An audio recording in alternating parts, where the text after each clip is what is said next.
बंदी छोड़ गरीबदास जी महाराज जी की जय। स्वामी रामदेवानंद जी गुरु महाराज जी की जय हो।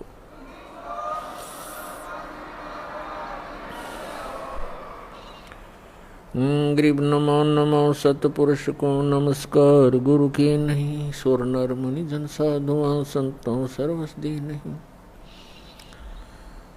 सतगुरु साहेब संत सब डंडो तुम प्रणाम।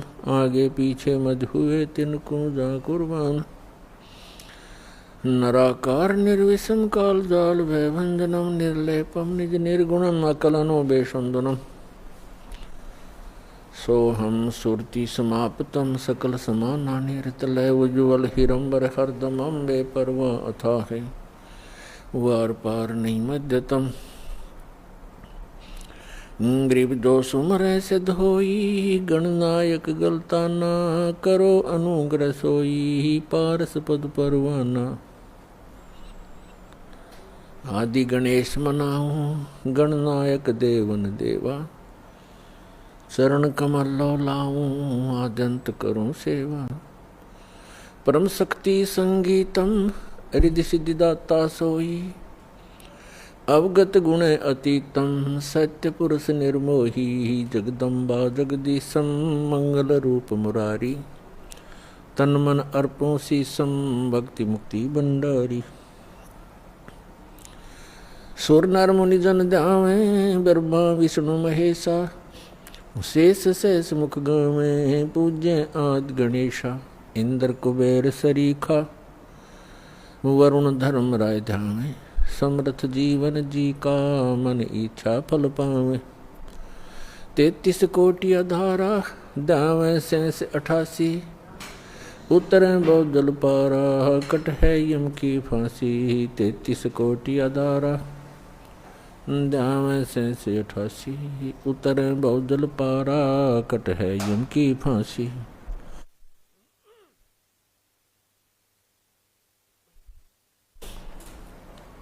कर जोरूं विनती करूं धरूं चरण पर शीश। गुरु जी राम देवानंद जी महाराज ने दियो नाम बख्शीश।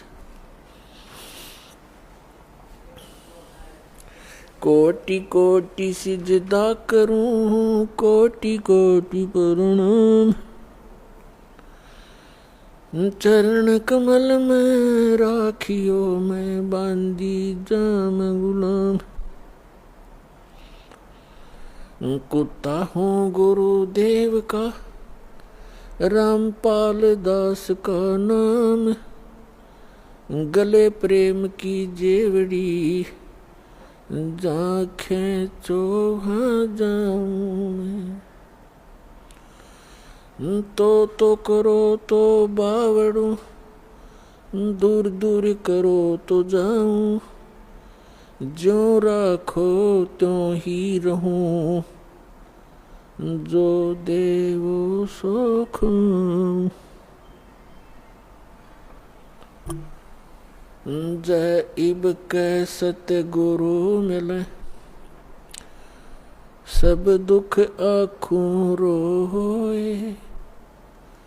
चरणों पर शीस धरूं कहूँ जो कहनी हो।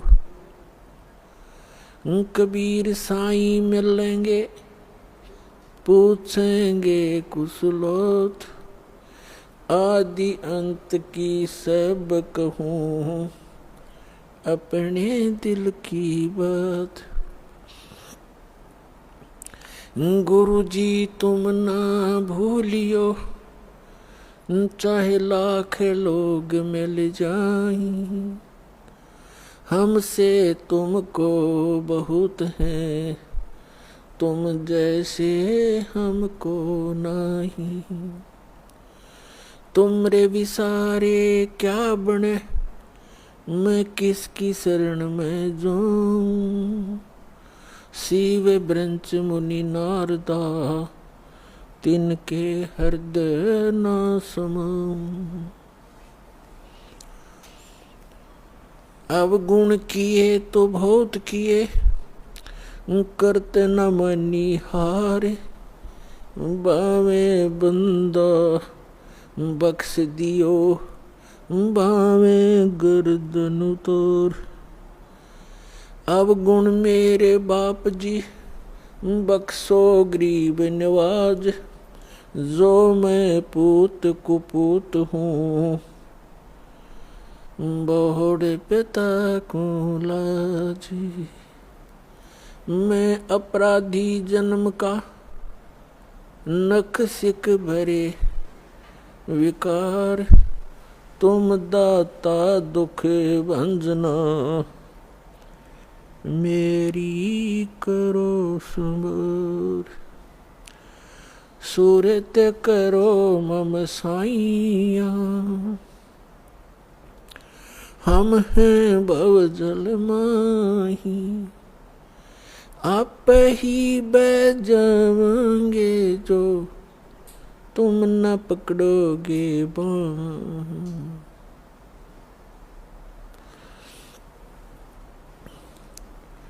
परम पिता परमात्मा पूर्ण ब्रह्म सर्व सृष्टि रचनहार कबीर परमेश्वर जी की असीम रजा से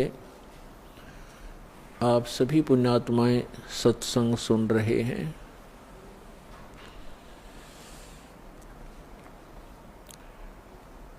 सत्संग उन्हीं पुण्यात्माओं को प्राप्त होता है जिन पर परमेश्वर की असीम रजा होती है। परमेश्वर की असीम रजा किन पुण्यात्माओं पर होती है? जो पूर्व जन्म के भक्ति युक्त होते हैं। क्योंकि मनुष्य जीवन दो प्रकार से प्राप्त होता है। एक तो पूर्व जन्म के शुभ संस्कारों के आधार से प्राप्त होता है, दूसरा टर्न वाइज होता है। एक विधान है प्रभु का, परमात्मा का, कि प्रत्येक प्राणी को 84 लाख प्रकार के प्राणियों के जीवन में एक पूरा चक्कर लगा लेने के उपरांत एक मानव शरीर अवश्य प्राप्त होता है। ये परमेश्वर कबीर जी की हम प्राणियों पर एक विशेष रजा है, और जिस कारण से विवश होकर के इस काल ने हमें एक मनुष्य जीवन देना ही पड़ता है। और वो मानव शरीर ही हमारे लिए एक गोल्डन चांस होता है, एक स्वर्ण अवसर होता है शुभ कर्म करने का, दान धर्म करने का और मोक्ष प्राप्त करने का। और मानव शरीर प्राप्त करके भी हम मोक्ष प्राप्ति नहीं करते तो भारी भूल है प्राणी की। उसका कारण क्या है? उसका कारण ये है कि जो मानव शरीर प्राप्त प्राणी जो पूर्व जन्म के संस्कार से मानव शरीर प्राप्त किए हुए हैं, वो परमात्मा की भक्ति के लिए अवश्य कहीं ना कहीं जुड़ जाते हैं। चाहे वो अपनी परंपरागत साधनाएं करें या कोई गुरु बना करके उसके बताए अनुसार भक्ति करें, वो भक्ति के बिना, भगवान के बिना वो रह नहीं सकते। चाहे वो दुख में सुमरन कर रहे हों, चाहे वो सुख में कर रहे हों। और दूसरी प्रकार के जो प्राणी होते हैं, टर्न वाइज, यानी नंबर 84 लाख योनियों में कष्ट उठा करके वो फिर मानव शरीर जो प्राप्त किए हुए होते हैं वो भक्ति नहीं करते। उनका स्वभाव पशुओं जैसा ही होता है, बकवाद करना, शराब पीना, मांस खाना, झगड़े करना, बेमतलब किसी के साथ खसना, जैसे पशु जा करके दूसरे को बेमतलब टक्कर मार देते हैं, झगड़े बढ़ जाते हैं। तो वो प्राणी उस टाइप के ही झगड़े करवाते हैं। शांति प्रिय घर में भी वो आग लगा देते हैं। तो जो पुण्यात्माएं परमात्मा के लिए लगी हुई हैं और वो साधना गलत कर रहे हैं, श्रीमद् भगवत गीता अध्याय नंबर 16 के श्लोक नंबर 23 और 24 में प्रमाण है कि शास्त्र विधि को त्याग कर जो मनमाना आचरण करते हैं, मनमानी पूजाएं करते हैं, जो शास्त्रों में प्रमाणित नहीं है वो साधनाएं करते हैं, उनको न तो कोई सुख प्राप्त होता है, न कोई सिद्धि प्राप्त होती है, और न ही उनकी परम गति होती है। अर्थात व्यर्थ, यूजलेस है वो साधनाएं। जो साधक शास्त्र विधि त्याग कर, चाहे वो स्वयं साधना कर रहे हैं या किसी नकली डुप्लीकेट गुरु बनाकर वो उनके बताए अनुसार शास्त्र विरुद्ध साधना कर रहे हैं, तो वो अपना जीवन नाश कर रहे हैं। और जो सीधे ही 84 लाख योनियों से निकलकर मनुष्य शरीर प्राप्त करते हैं, वो तो भक्ति करते ही नहीं, उनका तो वैसे ही जीवन नाश हो ही रहा है। तो इसके लिए सत्संग की आवश्यकता पड़ती है, और सत्संग का अर्थ होता है यथार्थ अध्यात्म ज्ञान। और यथार्थ अध्यात्म ज्ञान केवल परमात्मा ही बता सकता है। अपने द्वारा रची हुई सृष्टि को वही बता सकता है। अन्य चाहे कोई ऋषि है, महर्षि है या देव है, वो केवल अटकलबाजी ही लगा सकता है। जैसे साइंटिस्ट हैं, ये पहले देव आत्माएं थी, उस शरीर को भोग कर ये मनुष्य शरीर में आ गए हैं।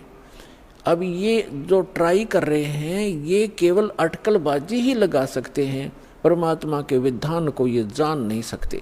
ठीक इसी प्रकार जो ऋषि महर्षियों ने साधनाएं की, अभ्यास किए, मेडिटेशन, हठ योग किए, उनको जैसी उपलब्धि हुई, जैसे आजकल साइंटिस्ट ट्राई कर रहे हैं, ऐसे ही ऋषियों ने ट्राई किया था। तो वो भी सिर पटक कर बैठ गए, उनको कुछ हासिल नहीं हुआ। अंत में ऊट पटांग व्याख्या बना करके सब मानव को संतुष्ट कर दिया। इसी प्रकार ये साइंटिस्ट कुछ दिनों में अपना जो निष्कर्ष है निकाल कर फाइनल कर देंगे, पर परमात्मा के विधान को परमात्मा ही बता सकता है, जीव नहीं जान सकता। तो वो परमात्मा अपने विधान और सत्संग को सुनाने के लिए स्वयं ही आते हैं। ये हमारे सदग्रंथ भी प्रमाणित करते हैं, क्योंकि जैसे पवित्र वेद है, ये गॉड गिवन स्पिरिचुअल नॉलेज है, परमात्मा का दिया हुआ अध्यात्म ज्ञान है, चारों वेद। और पांचवा वेद नष्ट कर दिया गया यहाँ के स्वामी द्वारा। यहाँ का स्वामी कौन है? वो ब्रह्म है, जिसको ज्योत स्वरूपी निरंजन अर्थात काल भी कहते हैं। इसको ये डर बना रहता है कि कहीं मेरे अंतर्गत जितने भी ये प्राणी फंसे हुए हैं, इनको परमात्मा का वास्तविक ज्ञान ना हो जाए। यदि इनको वास्तविक ज्ञान हो गया और जो सुख में सथल है, सत्यलोक अविनाशी परमात्मा का जो शाश्वत स्थान है, जहाँ कोई दुख नहीं, वहाँ वृद्ध अवस्था और मृत्यु नहीं, इसको डर बना रहता है कि यदि इनको उस स्थान का पता लग गया तो यहाँ कोई नहीं रहेगा। जिस कारण से ये कुछ पुण्य आत्मा होती हैं, उनको यहाँ भेज देता है, उनको गुरु पद प्राप्त करवा देता है। फिर वो शास्त्र विरुद्ध साधना बता के पूरे मानव मात्र को भ्रमित कर देते हैं। उसके लिए परमात्मा आते हैं। जो पवित्र चारों वेद हैं, ये गॉड गिवन है, कबीर गॉड गिवन, कबीर परमात्मा के द्वारा दिया हुआ ज्ञान है। तो इस काल ने पांचवा वेद समाप्त कर दिया, जिसको सूक्ष्म वेद कहते हैं, जिसको तत्व ज्ञान कहते हैं। उसकी पूर्ति के लिए, उसके अभाव से जो हम यहाँ भटक रहे हैं, उसकी पूर्ति के लिए परमात्मा स्वयं आते हैं। परमात्मा को आज तक जितने भी ऋषि महर्षि, जितने भी धर्म ग्रंथ हैं, जितने भी ऋषि महर्षि हैं, उन्होंने निराकार बताया है कि उसका कोई आकार नहीं है। और जितने भी हमारे धर्म ग्रंथ हैं, उन्होंने परमात्मा को साकार बताया है, नर आकार बताया है, सहशरीर बताया है, उसका नाम कबीर बताया है। तो ब्रह्मा जी भी अपनी माता दुर्गा जी से कहते हैं कि माता जी, जब मैं वेद पढ़ता हूँ और फिर आपका अनुभव सुनता हूँ और मैं भी अभ्यास करके जो अनुभव करता हूँ उसमें बहुत विरोधाभास है, वो कुछ विपरीत ही ज्ञान है और हमारा जो अनुभव है वो उसके विपरीत है। तो दुर्गा जी को भी सख्त हिदायत है इस काल भगवान की, क्योंकि ये इसकी पत्नी है ब्रह्म की। इसको सख्त हिदायत है कि वास्तविक जानकारी उस परमात्मा की कभी नहीं बताना। तो ये भी अपने पुत्रों को यथार्थ ज्ञान ना बता करके इसी की महिमा सुनाती है कि वो तो निराकार है, वो सामने आता नहीं, वो कभी दिखाई नहीं देता। और वेदों में परमात्मा को नर आकार लिखा है, सहशरीर लिखा है, और ऊपर बैठा ऊपर के लोक में जैसे राजा विराजमान होता है, सिंहासन के ऊपर सिर पे मुकुट होता है, सिर पर मुकुट है परमात्मा के सफ़ेद कलर का, और ऊपर एक छत्र है मालिक के, बहुत चमक है उसमें। जैसे यहाँ झिलमिल झिलमिल होती है, ऐसे उस परमात्मा के मुकुट और छत्र के अंदर झिलमिल होती है। कभी उसका सुनहरी रंग बन जाता है, कभी वाइट बिल्कुल सफ़ेद कलर हो जाता है। तो इस प्रकार उस परमात्मा की स्थिति है, और वेद भी यही बताते हैं। तो वेद जो हैं, जो 4 वेद हैं, ये परमात्मा की महिमा तो बताते हैं कि परमात्मा ऐसा है, उसका ये रूप है, वो कहाँ रहता है, वो क्या लीला करता है, लेकिन वो मिलता कैसे है ये वर्णन इन 4 वेदों में नहीं है। फिर इसके बिना ये वेद क्या है? फिर जैसे किसी ने बता दिया आपके अमुक रोग है, उसके ये लक्षण हैं, और औषधि है नहीं, तो खाक बताया, वो क्या फायदा हुआ उस रोग के बताने का? तो वेद जो है, वेद दोनों काम करता है, रोग भी बताता है, उसके लक्षण भी बताता है, और अचूक औषधि भी रखता है, तो उससे लाभ होगा। ये दास है रामपाल दास इस विश्व में आज के दिन परमात्मा के कंप्लीट स्पिरिचुअल नॉलेज लेकर आया है, कबीर भगवान का दिया हुआ।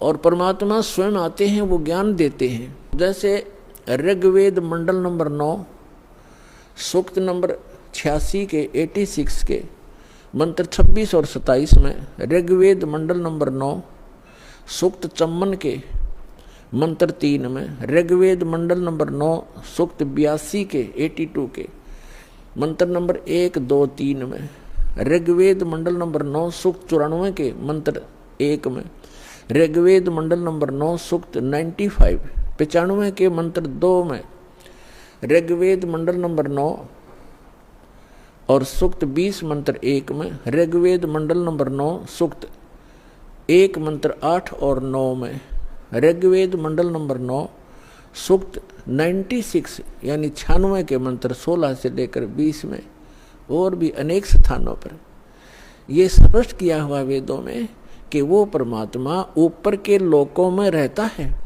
और वहाँ राजा के समान सिंहासन पर विराजमान है, देखने में राजा के तुल्य है, सुंदर शरीर है, नर आकार है, वहाँ से शरीर चल कर आता है, और वो 3 प्रकार से लीला करता है अपने सभी आत्माओं को यथार्थ ज्ञान देने के लिए, हमें यहाँ धारण पोषण करने के लिए, हमारी संभाल करने के लिए वो 3 प्रकार का शरीर अपना बनाता है। एक रूप में परमात्मा स्थायी रहते हैं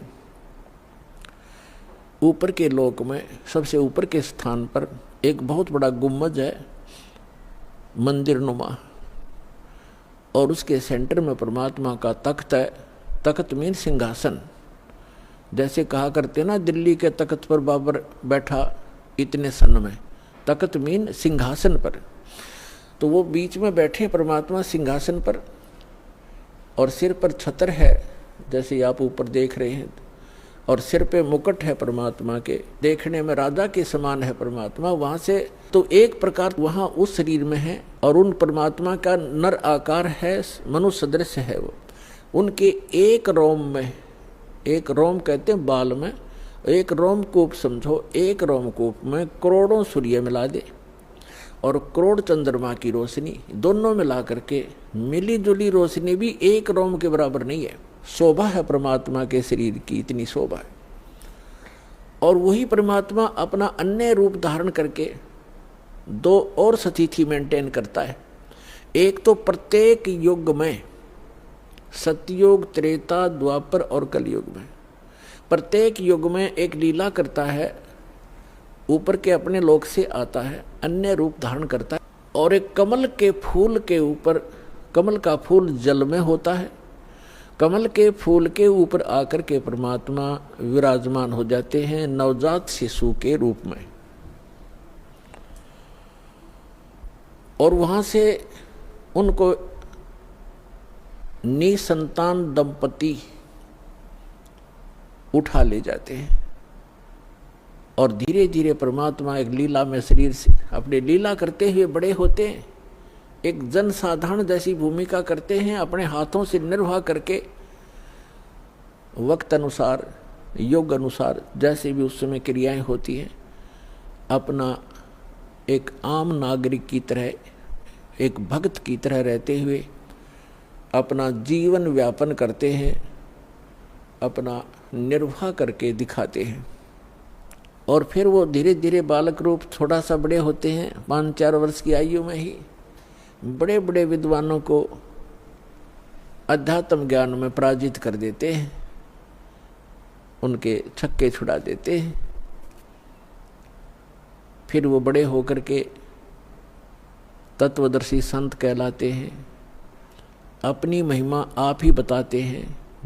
अपनी महिमा को वो लोकोक्तियों के माध्यम से, दोहों के माध्यम से और शब्दावली के माध्यम से, यानी पद्य भाग में सुनाते हैं, जिस कारण से वे एक कवियों में से भी एक प्रसिद्ध कवि की पदवी प्राप्त करते हैं, लेकिन वो होते हैं परमात्मा। क्योंकि कवियों के ज्ञान में, उस ज्ञान से पता चलता है, कवि अपने स्तर की केवल एक पोइम बना सकते हैं, अध्यात्म ज्ञान नहीं बता सकते। और कबीर परमात्मा को कवि कहने लगे हम अज्ञानता से। उन्होंने जो ज्ञान दिया है वो 4 वेद, 18 पुराण, 6 शास्त्र, महाभारत, श्रीमद् भगवद गीता, कुरान और पुराण बाइबल, इन सभी का एक मिला जुला ज्ञान है। जो उनके अंदर ज्ञान है वो तो ज्ञान इसमें है ही है, परमात्मा के द्वारा दिए ज्ञान में। जो उनके अंदर ज्ञान उपलब्ध नहीं है, जो भक्ति विधि नहीं है और वो तत्व ज्ञान नहीं, वो भी बता रखा है। तो वो परमात्मा थे, भले ही हम उनको कवि कहने लगे। तो जिस प्रकार परमात्मा दूसरी प्रकार की जो स्थिति है, प्रत्येक युग में एक बालक रूप धारण करते हैं, धीरे धीरे बड़े होते हैं। तो उस समय जब वो बालक रूप में प्रकट होते हैं, ये भी एक उन भगवान के पहचानने के लक्षण हैं कि वो बचपन में किसी माँ का दूध नहीं पीते, कंवारी गायों का दूध पीते हैं। तो कंवारी गायों के दूध से उनके परवरिश की लीला होती है। ये वेद बताते हैं। ऋग्वेद मंडल नंबर 9, सूक्त नंबर 1, मंत्र 8 और 9 में ये दोनों प्रमाण हैं। 3 प्रकार की शरीर परमात्मा धारण करते हैं और नवजात शिशु रूप में जब प्रकट होते हैं, उस समय उनकी परवरिश की लीला कंवारी गायों से होती है।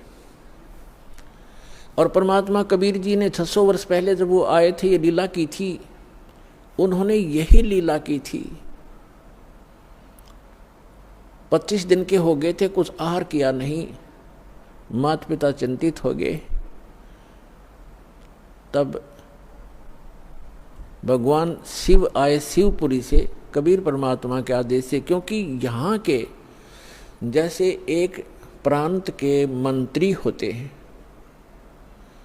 तो जैसे प्रधानमंत्री यहाँ आएगा तो उसकी व्यवस्था यहाँ के मुख्यमंत्री और मिनिस्टर वही करवाते हैं, आगे खड़े हो जाते हैं। तो इस प्रकार ये यहाँ के मंत्री हैं। श्री ब्रह्मा जी रजोगुण विभाग के, श्री विष्णु जी सतोगुण विभाग के और श्री शिव जी ये तमोगुण विभाग के। जो नीरू और नीमा नाम के जो दुल्हा थे, वो उसी जन्म में ब्राह्मण थे। गौरी शंकर और सरस्वती उनका नाम था। मुसलमानों ने उनको ज़बरदस्ती बाई फोर्स उनको मुसलमान बना दिया था। हिंदुओं ने उनको अपने जाति से अलग कर दिया था। तो पहले वो उनकी रोजी रोटी कथा करके प्राप्त उस दक्षिणा से चला करती थी, वो बंद होगी। इसलिए उन्होंने जुलाहे का कार्य शुरू किया था और जिस कारण से वो जुलाहा कहलाए। तो वो शिव के पुजारी थे ब्राह्मण, जब वो ब्राह्मण थे, लेकिन भले ही मुसलमान बन गए थे, लेकिन भगवान शिव की याद उनको फिर भी सता रही थी। तो भगवान शिव से उन्होंने अर्ज की थी, नीरू और नीमा ने, कि हे भगवान, हे शिव जी, पहले तो हमारे कोई संतान नहीं थी, आपने दया बख्शी, कमल के ऊपर ये बालक दे दिया, अब ये खा कुछ नहीं रहा, 25 दिन हो गए, उसके मुंह की तरफ देख रहे हैं, रो रहे हैं। तो तब परमात्मा की प्रेरणा से भगवान शिव वहाँ आए और परमात्मा को गोदी में लेकर कहा कि आपका बच्चा दिखाओ। एक साधु रूप में आए शिव जी और परमात्मा को गोदी में लेकर लिया। तो परमात्मा ने, कबीर परमेश्वर जी ने कहा कि हे महात्मा जी, इनसे कहो एक कंवारी गाय लावें और उसके ऊपर आप अपना आशीर्वाद भरा हाथ रख देना गऊ पर, कंवारी गाय पे वह दूध देवेगी, वो दूध पीऊंगा। ऐसा ही किया गया। तो ये पुण्यात्मा आज से 600 पुरुष पहले घटी घटना है, आज की कोई लोक वेद नहीं, दंत कथा नहीं जो दास आपको सुना रहा है। एक तो आप निश्चिंत हो जाना, ये दास जो वचन कहेगा वो बेप्रमाणित नहीं होंगे, वो प्रमाणित होंगे। और अब आपको वो दिखाते हैं। अब देखिएगा, ये कबीर सागर है। आज से 600 वर्ष पहले आदरणीय धर्मदास साहिब जी, जो परमात्मा की एक प्यारी आत्मा थे, उन्होंने लिखा था जो भी घटना भगवान के साथ घटी थी, जो परमात्मा ने उनको बताई, सृष्टि रचना और कैसे कैसे अपनी लीला परवरिश की सारी बताई, वो उस समय लिखी गई थी 600 वर्ष पहले। और आज हमारे सदग्रंथ कबीर सागर के अंदर आपको प्रमाणित करते हैं। देखिएगा, ये कबीर सागर संपूर्ण 11 भाग, खेमरा श्री कृष्ण दास प्रकाशन, मुंबई। ये देखिएगा, ये कबीर पंथियों का ही प्रकाशित है। कबीर पंथी भारत पथिक स्वामी युगलानंद विहारी द्वारा प्रस्कृत। मुद्रक एवं प्रकाशक हैं खेमराज कृष्णदास, अध्यक्ष श्री वेंकटेश्वर प्रेस, खेमराज श्री कृष्णदास मार्ग, मुंबई। ये ऐसा, ठीक। अब इसके हम आपको ले चलते हैं 74 पृष्ठ पे। जैसे थोड़ा मौखिक बताते हैं कि परमात्मा नवजात शिशु रूप धार करके कमल के फूल पर प्रकट हुए थे। नीरू और नीमा ये 2 जुलाहा थे, दंपति थे, पति पत्नी थे। नीरू पति का नाम, नीमा उसकी पत्नी का। तो अब जब बच्चे ने कुछ खाया पिया नहीं कुछ दिन तक, तब रामानंद जी के पास वो नीरू गया, क्योंकि साधु संतों से ही ऐसी कोई दिक्कत होती है, उनसे सलाह लेते हैं। तो स्वामी रामानंद जी एक बड़े महापुरुष, विद्वान पुरुष माने जाते थे, वेदों, गीता और पुराणों के, और बहुत सुप्रसिद्ध महात्मा महर्षि कहलाते थे, पंडित जी थे। पंडित जी उस समय जो ब्राह्मण गुरु होते थे, वो अन्य जाति वालों को शिष्य तो नहीं बनाते थे, लेकिन उनको जंतर मंत्र अवश्य बताते थे। अब देखिएगा, ये कबीर सागर है, इसके 74 पृष्ठ पर ज्ञान सागर, ये ब्रैकेट के अंदर जो पृष्ठ है ये 74 पृष्ठ, और ये ज्ञान सागर नामक एक चैप्टर है। अब लिखा है, सुन जुल्हा मन भयो आनंदा, जिमी चकोर पाया निश्चंदा। यानी वो जुल्हा परमात्मा को पाकर ऐसे खुश हो गया जैसे चकोर पक्षी चांद को देखकर होता है। ले सुध चले हर्ष मन कीना, अर्थासों पुन असबोल ही लीना। सुत काशी को ले चले लोग देखण तै आव, अन्न पानी भक्षय नहीं, भखे नहीं, अन्न पानी खावे नहीं, जुल्हा शोक मनावे। अब जब परमात्मा को नीरू और नीमा लेकर आ गए, ऐसा सुंदर शरीर था परमात्मा का कि कोई बच्चा उन जैसा खूबसूरत नहीं था, जिस कारण से आसपास के नगरी के सभी लोग उसको देखने के लिए आने लगे। और नीरू और नीमा को चिंता बनी हुई थी कि बालक कुछ खा नहीं रहा, ये कुछ दिन का ही मेहमान है, वो इससे दुखी थे। देखिएगा, सुत काशी को ले चले, लोग देखण तै आव, अन्न पानी बख्शे नहीं, दुल्हा शोक मनावे। कुछ खा नहीं रहा इसलिए दुल्हा दुखी हो रहा था। तब दुल्हा मन कीन तिवाना, रामानंद सो कही उत्पाना। स्वामी रामानंद जी के पास जाकर सारा कुछ कहानी बताई। मैं सुत पायो बढ़ा गुणवंता, कारण कौन बखे नहीं संता। कि हे महात्मा जी क्या कारण है, वो कुछ खा नहीं रहा। रामानंद ध्यान तब धारा, दुल्हा सो तब वचन उचारा। ये बात कही दुल्हाए को, पूर्व जन्म में ते ब्राह्मण जाति, और हर सेवा की नहीं बलबाती। कुछ तब सेवा हर की चूका, ताते भयो दुल्हा का रूपा। प्रीति प्रभु गह तोर लेनी, ताते उद्धान में सुत तो दीना। तो पिछले जन्म में ब्राह्मण था, तो कोई भगवान की भक्ति भूल गया, कोई चूक पड़ गई तेरे ते, जिस कारण से तू ब्राह्मण से दुल्हा बन गया। और तेरी उस प्रीति को देखकर भगवान ने आपको जंगल में ये पुत्र दे दिया। प्रीति प्रभु गए तो लीना, ताते उद्धान में तो सुत तो दीना। अब ये नूरी नहीं है, नीरू है, ये मिसप्रिंट है कई जगह। हे प्रभु जस किन्हो तस पायो। अब वो नीरू कहता है दुल्हा कि मैंने जैसा किया था वो तो मुझे मिल गया, और आर्त हो तो दर्शन आया, संकट में मैं तेरे पास आया हूँ। असो कहिए उपाय गुसाई, बालक अक्सुदावंत कुछ खाई। रामानंद अस युक्ति विचारा, तुम सुत कोई ज्ञानी अवतारा। आपका पुत्र कोई विद्वान पुरुष है। बछिया जाही बैल नहीं लागा, सोले ठाड करते यागा। कहते एक बछिया ले आओ जिसको बैल ने टच ना किया हो, यानी कंवारी, अनटच्ड कंवारी। बछिया जाही बैल नहीं लागा, सोले ठाड करते ही आगा। उसके सामने खड़ा कर दो, उस बच्चे के सामने कंवारी गाय ला के। दूध चले ते थन तय, दूध ही देव छिपाई, और अक्सुदावंत होवे ताको देखवाई। फिर उसको पिला देना। जुल्हा एक बछिया ले आवा, और चलो दूत कोई मरम न पावा। चलो दूत जुल्हा हरसाना, राख छिपाई काहो नहीं जाना। अब यहाँ दूत शब्द है, ये लेखकों ने क्योंकि कुछ इसमें गड़बड़ कर दिया, जैसे ये कबीर पंथियों ने थोड़ी बहुत इसमें अपनी बुद्धि से दोबारा प्रिंट कराते समय कुछ परिवर्तन करने की चेष्टा की है। अब वो दूत कौन था?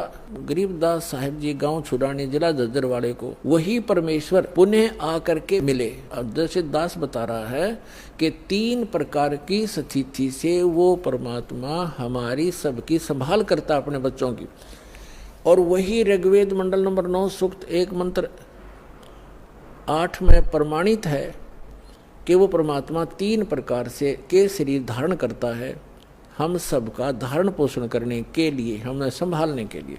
तो दूसरी प्रकार की स्थिति दास आपको क्लियर कर रहा है कि एक बालक रूप धारण करके आता है। और तीसरी प्रकार की स्थिति में वो परमात्मा जहाँ चाहे कभी भी किसी साधु महात्मा संत के रूप में प्रकट होकर अपनी प्यारी आत्माओं को, अच्छी आत्माओं को मिलकर उनको तत्व ज्ञान से परिचित कराते हैं। और अपने आप भगवान को भगवान सिद्ध कराने के लिए, क्योंकि काल ने ज्ञान मिथ्या कर दिया होता है, अध्यात्म ज्ञान को नष्ट कर दिया होता है, इसलिए अपने साक्षी तैयार करता है, उन महापुरुषों को सतलोक ले जाता है, वापस छोड़ता है। तो वो तीसरी प्रकार की स्थिति में वो परमात्मा आते हैं और उन प्यारी आत्माओं को मिलते हैं। किन किन को मिले इस कलयुग में? दास के जो नॉलेज में है, आदरणीय धर्मदास साहिब जी को, आदरणीय मुल्कदास साहिब जी को, आदरणीय दादू साहिब जी को, आदरणीय नानक साहिब जी को, जो सिख धर्म के प्रवर्तक हैं, उनको जो परमात्मा आकर मिले हैं, जो सतपुरुष आकर मिले हैं सतलोक से, जो वहाँ जहाँ वो रहते हैं वहाँ से चल कर आते हैं, सीधे साधु रूप धारण कर लेते हैं, जिंदा महात्मा का रूप बना लेते हैं। आदरणीय गरीबदास साहिब जी को गांव छुड़ानी जिला जज्जर हरियाणा वाले को, आदरणीय गीसा दास साहिब जी गांव खेखड़ा जिला मेरठ उत्तर प्रदेश वाले को, इन महापुरुषों में से परमात्मा ने आदरणीय गरीबदास साहिब जी को पुनः वो कंप्लीट स्पिरिचुअल नॉलेज दिया है। किस लिए? कि काल ने कहा था कि जब तक कलयुग निकट आवेगा आपका समय 5500 वर्ष, तब तक मैं सभी आपके नाम से 12 तो कबीर पंथ चलाऊंगा और अनेक पंथ चलाऊंगा जो आपके ज्ञान को मिथ्या कर देंगे। इसलिए परमात्मा ने आदरणीय गरीबदास साहिब जी को सचखंड ले जाकर अपने से परिचित कराकर और कंप्लीट स्पिरिचुअल नॉलेज, संपूर्ण अध्यात्म ज्ञान उनके अंदर फीड कर दिया।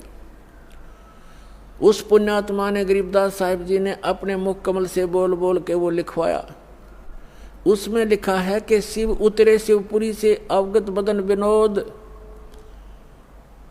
और मैं के कमल और लिया ईस को गोद, अन ब्यावर को दूहत है, कंवारी को दूहत है, दूध दिया तत्काल, और पीवे कबीर ब्रह्म गति ता शिव भय दयाल।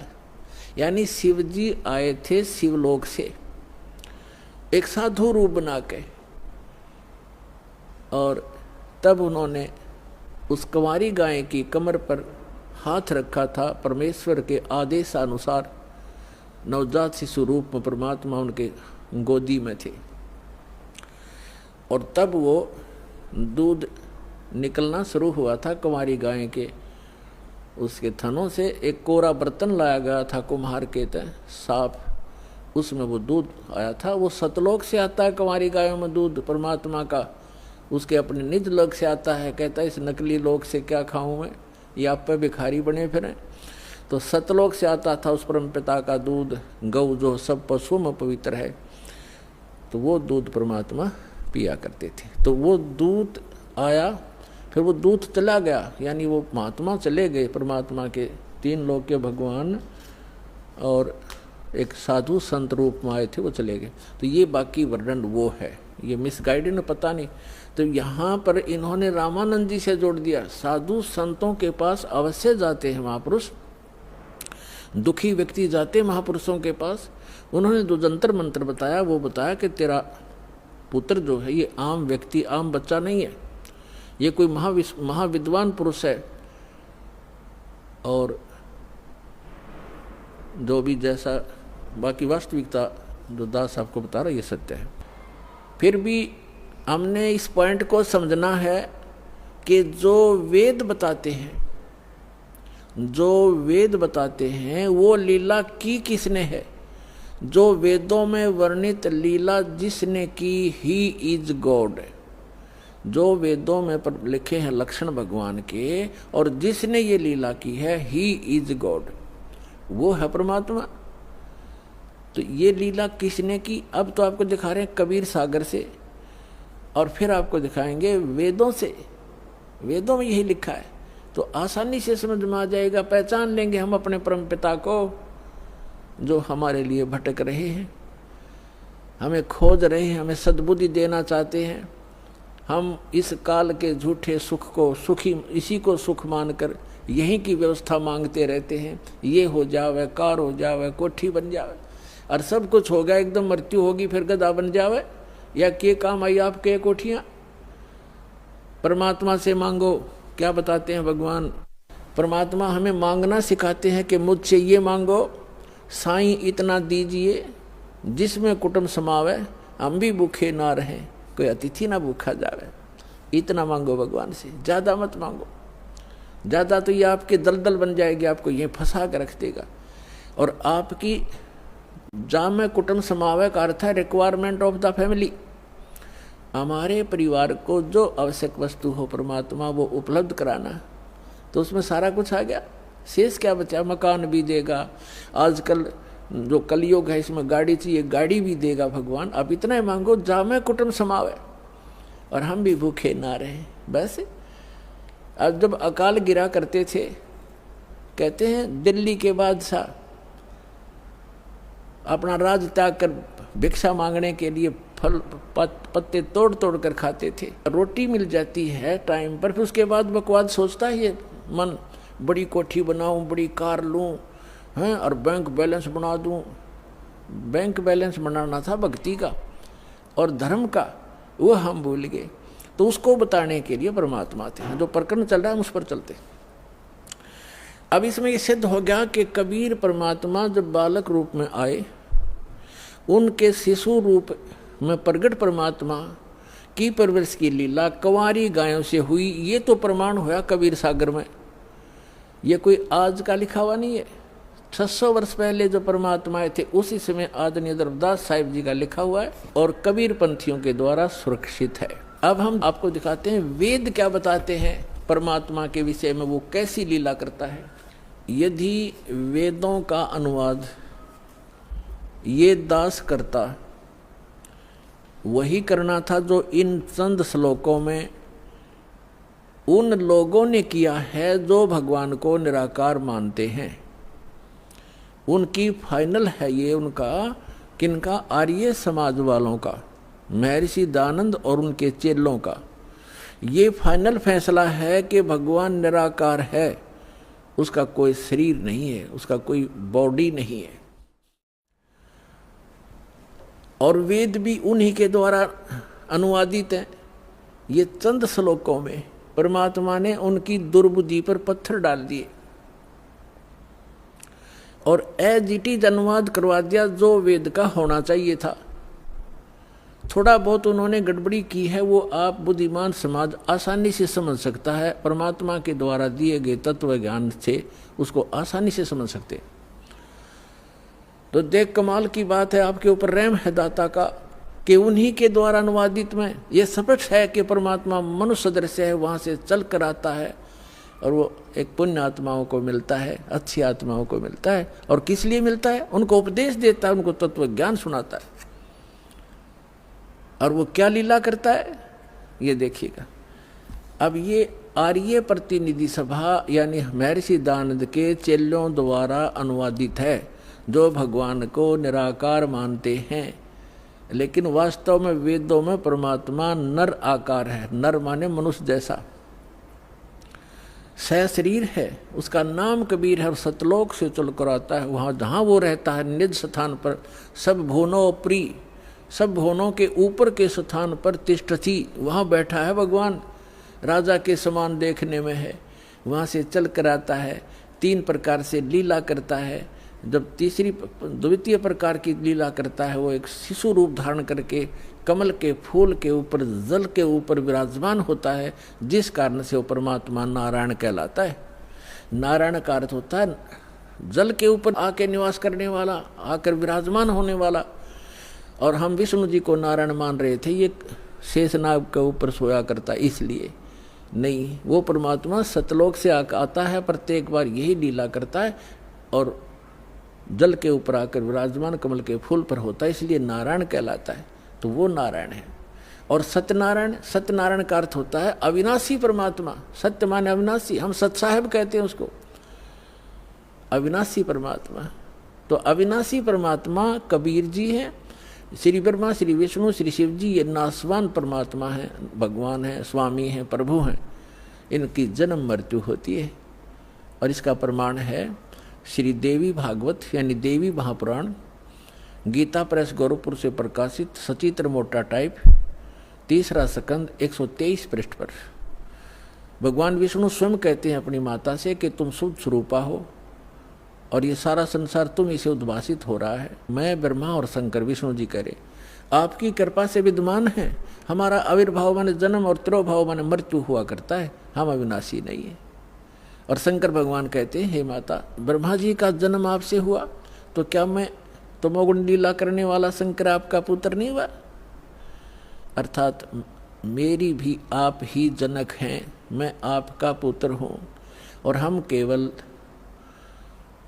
नियमित कार्य ही करते हैं। हम तीनों गुणों से उत्पन्न है, रजगुण ब्रह्मा, सतगुण विष्णु, तमगुण शिव जी, और हम केवल नियमित कार्य ही कर सकते हैं। जिसके भाग्य में जैसा है वैसा ही दे सकते, उसमें कोई परिवर्तन नहीं कर सकते। श्री देवी महापुराण ने चंद श्लोकों में इन भगवानों की पूर्ण लीला तकरीबन सती थी क्लियर कर दी, स्पष्ट कर दिया, सारे कंसेप्ट क्लियर कर दिए। ये नासवान है, दुर्गा जी इनकी माता है, रजगुण ब्रह्मा, सतगुण विष्णु, तमगुण शिव जी यही हैं, और प्रकृति दुर्गा को कहते हैं, और ये केवल नियमित कार्य ही कर सकते।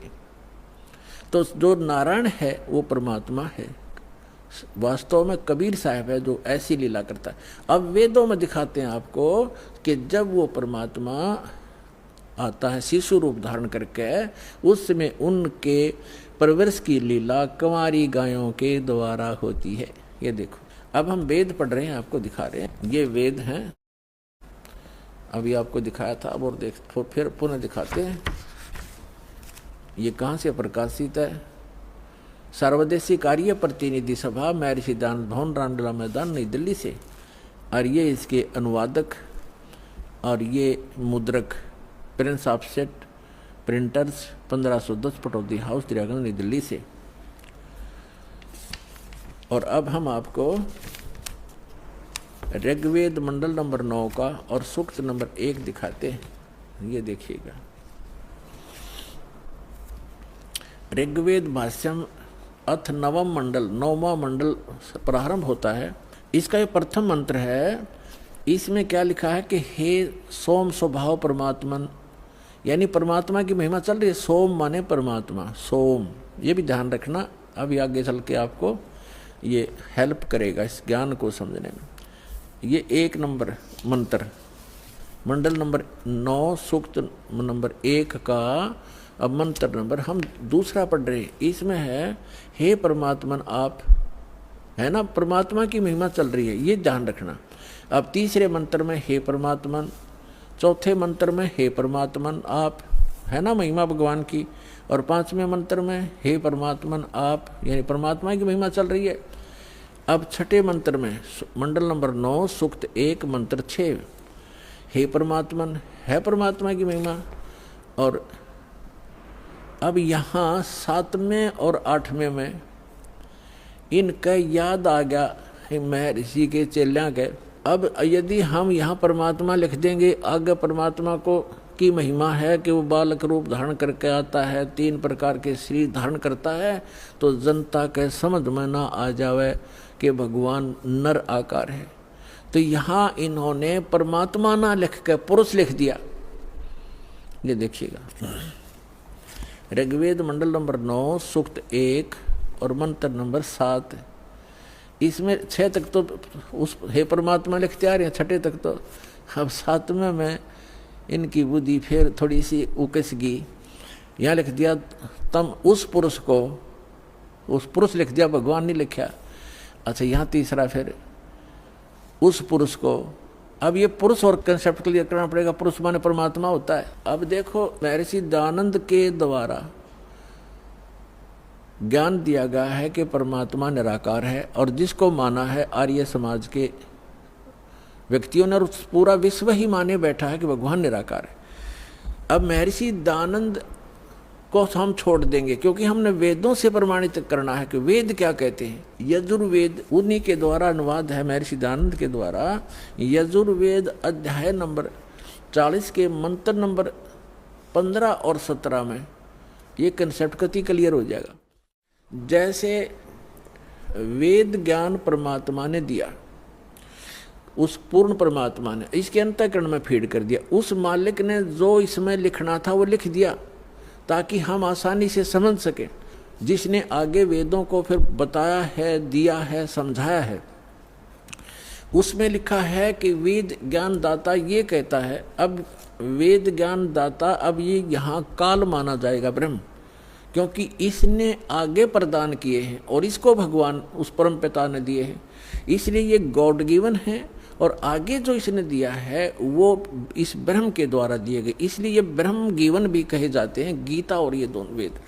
तो यहाँ 40वें अध्याय के 15वें श्लोक में ये खुद कहता है कि मेरा ते को नाम है।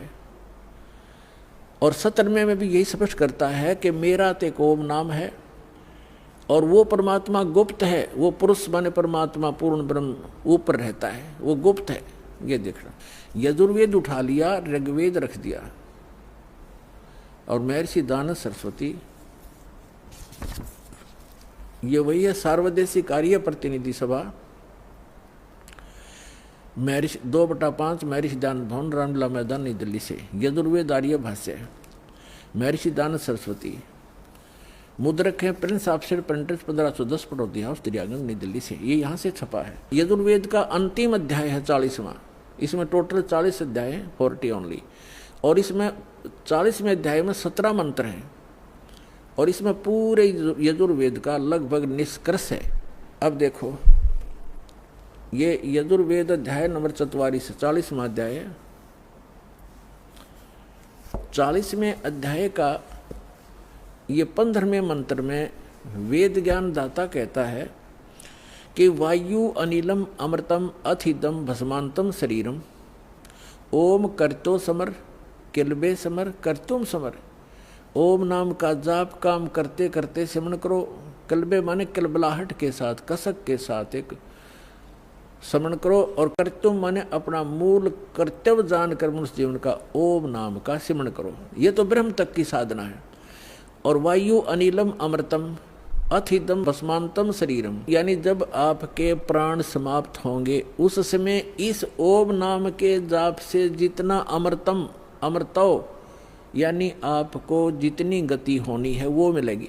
अब इसका प्रमाण आपने श्रीमद् भगवत गीता अध्याय नंबर 8 के श्लोक नंबर 13 में मिलेगा कि गीता ज्ञान दाता भी ये ब्रह्म ही है। श्री कृष्ण जी में प्रवेश करके बोल रहा है।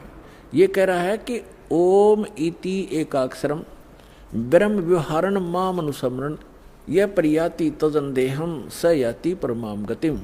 माम ब्रह्म, मुझ ब्रह्म का। अब यहाँ ये भी कंसेप्ट क्लियर करना पड़ेगा।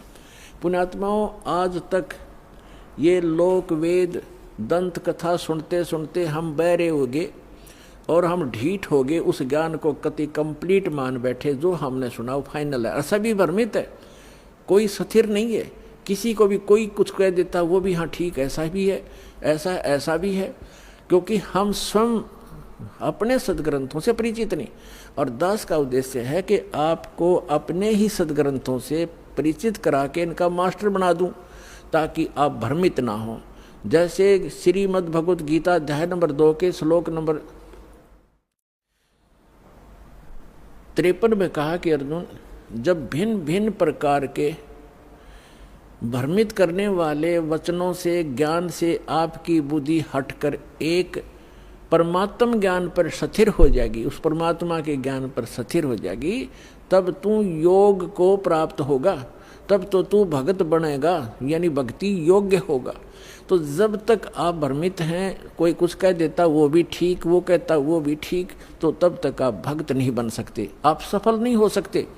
तो दास चाहता है कि आपकी ये सारी भ्रमणा और अज्ञान मिटा कर एक परमात्म उस तत्व ज्ञान पर स्थिर कर दूं, जिसके लिए आपको परमात्मा ने शिक्षित बनाया, आपके ऊपर रहम किया। और दूसरा रहम ये किया कि ये इंस्ट्रूमेंट, ये उपकरण बनवा दिए इलेक्ट्रॉनिक, ये प्रोजेक्टर, सीडी, टेलीविज़न मीडिया, जो इलेक्ट्रॉनिक मीडिया, ये आपके लिए तैयार करवाया परमात्मा ने कि आज घर बैठे आप सत्संग समझ सकते हो, वेदों को जान सकते हो, और सभी सदग्रंथों को आप समझ सकते हो। और जब तक आप स्वयं अपनी आँखों से सदग्रंथों को नहीं देखोगे, नहीं जानोगे, तो ये काल के जितने भी भ्रमित करने वाले संत भेजे गए हैं, ये आपको ऐसे ही मिसगाइड करके उद्देश्य से वंचित कर देंगे। तो अब दास चाहता है कि इनकी दाल नहीं गलेगी। आप शिक्षित हैं, बेटा बेटी भाई बहन सब शिक्षित हैं, और सदग्रंथ हमारे पास है। तो अब एक ये समझो कि आपका जीवन का उद्देश्य क्या है, ये समझ में आओगा सत्संग से। जीवन, मनुष्य जीवन का उद्देश्य केवल मोक्ष कराना है, या कोठी बनाना, बंगले बनाना, कार खरीद कर रख देना, ये नहीं है। ये तो एडिशनल है, बाई प्रोडक्ट है भक्ति का, जो दास आपको भक्ति देगा परमात्मा की दी हुई। इस साधना से आप जो सुख वैसे सारा जीवन खोजने में लगे रहते हो, प्राप्त करने में, वो नहीं मिलते। तो इस भक्ति का वो बाई प्रोडक्ट है, वो तो आपको वैसे ही मिलेंगे जैसे किसान गेहूं बीजता है। उसका उद्देश्य भूस बनाना नहीं होता, उसका उद्देश्य कनक लेना होता ताकि जीवन रक्षा हो, और भूस तो अपने आप बन जाता है। भूस तो अपने आप बनता हो तो बनेगा ही बनेगा। तो दास जो आपको शास्त्र अनुकूल साधना बता रहा है, उससे संसारिक सुख तो अपने आप होंगे ही होंगे, आप मांगो चाहे मत मांगो, ये तो एक साधन ऐसा है। तो इसलिए आप जी को सब सदग्रंथों से परिचित कराना अनिवार्य है। अब ये जो यजुर्वेद अध्याय नंबर 40 के मंत्र नंबर 15 और 17 को समझने के लिए ये श्रीमद् भगवत गीता आपका घना सहयोग देगी, क्योंकि श्रीमद् भगवत गीता चारों वेदों का सारांश है और सिंपल लैंग्वेज में है, वेदों से भी सिंपल लैंग्वेज में है ये। तो इससे हम देखेंगे, देखिएगा, ये श्रीमद् भगवत गीता गीता प्रेस गोरखपुर से प्रकाशित, ये गीता प्रेस इस जयदयाल गोविंद का इसके अनुवादक हैं, गीता प्रेस गोरखपुर से ये प्रकाशित है। अब आपको दिखाते हैं 8वें अध्याय का 13वां श्लोक, ये देखिएगा, अध्याय नंबर 8 और श्रीमद् भगवत गीता अध्याय नंबर 8 और श्लोक नंबर ये 13 है। हम संस्कृत पढ़ेंगे, हम पढ़े हैं, शिक्षित हैं, हम पढ़े लिखे हैं। ओम इति एकाक्षरम ब्रह्म व्यवहारण माम अनुसमरण ये प्रियाति तदंदेहम स याति परमाम गतिम।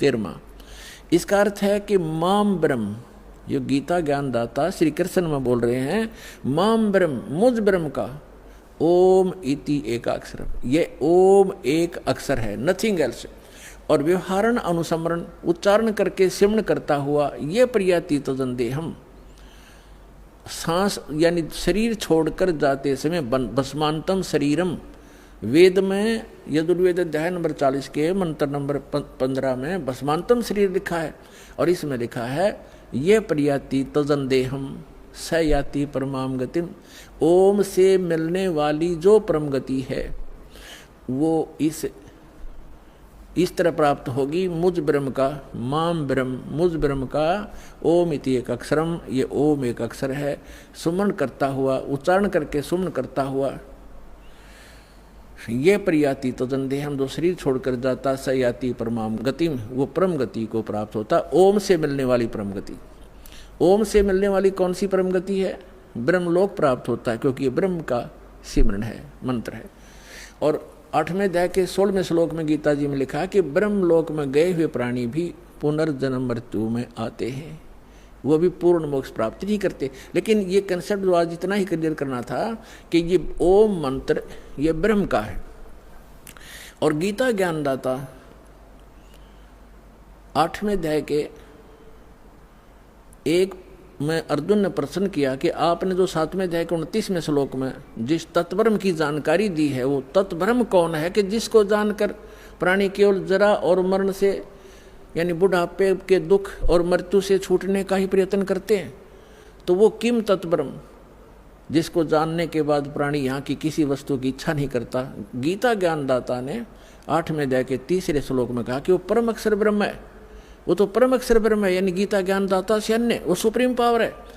तो श्रीमद् भगवत गीता अध्याय नंबर 15 के श्लोक 1 से लेकर 4 में, 16 और 17 में स्पष्ट किया हुआ है।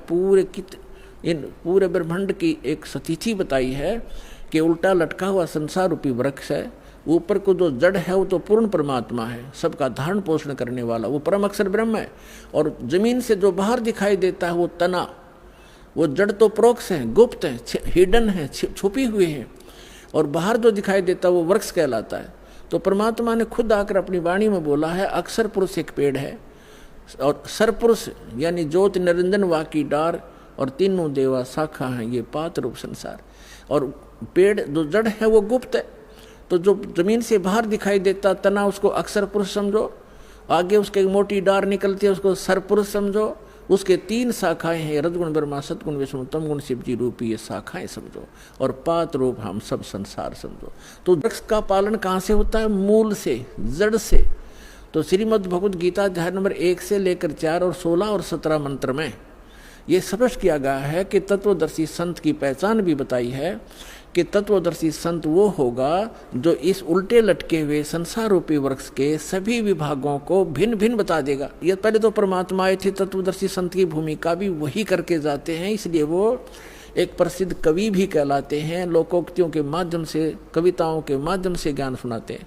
तो उन्होंने 600 वर्ष पहले बताया था अक्षर पुरुष एक पेड़ है और सरपुरुष वाकी डार और तीनों देवा शाखा हैं ये पात रूप संसार। अब वो जड़ कौन बताओगा?